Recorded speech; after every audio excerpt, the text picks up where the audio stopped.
লখিমপুৰ জিলা পথালি পাহাৰ অঞ্চলৰ পিঠাগুৰি মিচিং গাঁৱৰ এজন মিচিং ব্যক্তিয়ে সাজি উলিয়ালে বিশ্বকৰ্মাৰ মূৰ্তি। এইবাৰ বঙালীৰ পাল উপথৈৰ লোকে নহয়, মিচিং সম্প্ৰদায়ৰ লোক এজনে সাজি উলিয়ালে 7টাকৈ বিশ্বকৰ্মাৰ প্ৰতিমা। লখিমপুৰ জিলা পথালি পাহাৰ অঞ্চলৰ পিঠাগুৰি মিচিং গাঁৱৰ জিতেন টাই নামৰ লোকজনে প্ৰথমবাৰৰ বাবে এইদৰে 7টাকৈ বিশ্বকৰ্মা মূৰ্তি সাজি উলিয়াই বিক্ৰী কৰিবৰ বাবে। উল্লেখযোগ্য যে প্ৰথমবাৰৰ বাবে বিশ্বকৰ্মা মূৰ্তি সাজি উলিওৱা জিতেন টায়ে কয় যে যিমান দূৰ সম্ভৱ কম মূল্যতে গ্ৰাহকক মূৰ্তিসমূহ দিবলৈ চেষ্টা কৰিছে। 10টা মূৰ্তিৰ বাবে গ্ৰাহক পাইছিল যদিও 7টাহে নিৰ্মাণ কৰিবলৈ সক্ষম হয়। আনহাতে অহা বৰ্ষত দুৰ্গা, কালী আদি বিভিন্ন মূৰ্তি বনাবলৈ চেষ্টা কৰিব বুলি জনাইছে। এইবাৰ গণেশ, নন্দী আদিৰ মূৰ্তি বনাই বিক্ৰী কৰাৰ কথা অৱগত কৰে।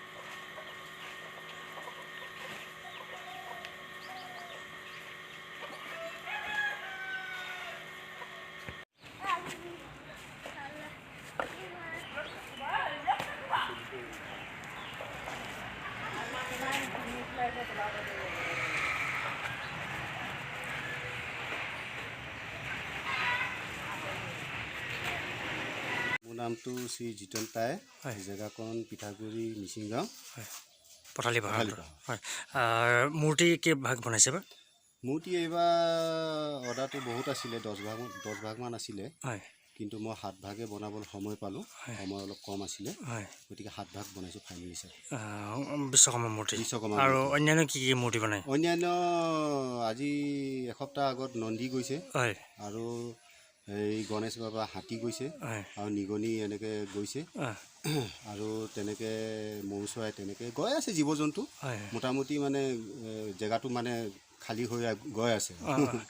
কিমান বছৰৰ পৰা আপুনি মূৰ্তি বনাইছে? মই আচলতে পকা মূৰ্তি মই আজি 5-6 বছৰমান হ'ল বনোৱা।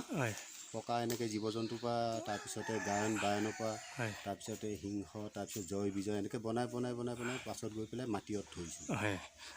এতিয়া ক'ত অৰ্ডাৰ আছে এইখিনি? এতিয়া আমাৰ আপোনাৰ ইফালে বান্দৰদেৱা টল গেটৰ অকণমান আগত, তাৰপিছত বৰবালি, তাৰপিছত নেয়ানপুৰত অৰ্ডাৰ আছে, তাৰপিছত আপোনাৰ ইফালে কুমলীয়া চাপৰি। কিমান দাম হয়? দাম মানে মই ফেমাছৰ কাৰণে ইমান দাম কৰা নাই, আৰু কম ৰেটতে অকণমান লগাই দিছোঁ। ওচৰ পাঁজৰে সকলোৱে মানে বস্তুটো দেখক, আৰু এনেকৈ এটা প্ৰতিভা অকণমান দেখক, আৰু সকলোৱে দাম লৈ পেলাই আনিব বিচাৰে বজাৰৰ পৰা। মই অকণমান কমত দিছোঁ আৰু আচলতে ৰাইজৰ সুবিধাৰ্থে।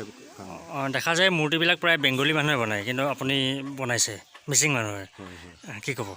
মই আচলতে সৰুৰ পৰাই মোৰ আচলতে প্ৰতিভা এটা আছিলে, মই কিবা এটা কৰি ৰাইজক দেখাম বুলি, আৰু তেনেকৈ মই দিনে ৰাতিয়ে লাগোঁতে মোৰ এটা ভগৱানেও অকণমান শক্তি দিলে চাগে। তাৰপিছতে এনেকৈ কৰি ধ্যান কৰি এতিয়া বৰ্তমান বেংগলী জেগাত অকণমান আসনখন ল'লোগৈ।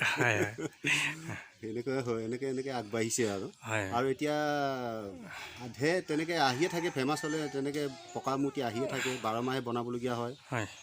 তেনেকৈ মানে কামটো এৰি দিয়া নাই, আৰু মানে একাগ্ৰতা হিচাপে লাগো আৰু পাৰিলে দুৰ্গা মূৰ্তি বা এনেকুৱা অহা বছৰৰ পৰা দুৰ্গা মূৰ্তি বনাবলৈ চেষ্টা কৰিছোঁ।